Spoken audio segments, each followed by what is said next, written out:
Now, we could have a conversation about whether or not he was ultimately the best thing for business towards the end of his run in WCW. We could certainly have a conversation about his return to WWE after WCW went under. We can have a talk about whether or not he really hurt TNA/Impact when he went there on Spike TV. They went from the 6-sided ring to a 4-sided ring. We could have that conversation. We could talk about whether the real American Freestyle Wrestling League that he and Eric Bischoff started. We could have a conversation about whether or not that was a good idea.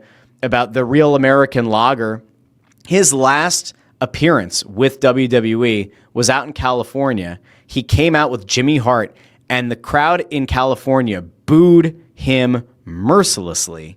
And then, in the aftermath of it, he did an interview where somebody said, "Hey, what did you think about people booing you?" And he goes, "Oh no, brother. They were booing Jimmy, Mouth of the South Hart, brother. They weren't booing Hulk Hogan, brother. They were booing Jimmy." Yeah, brother. No, they were booing you. But here's the thing.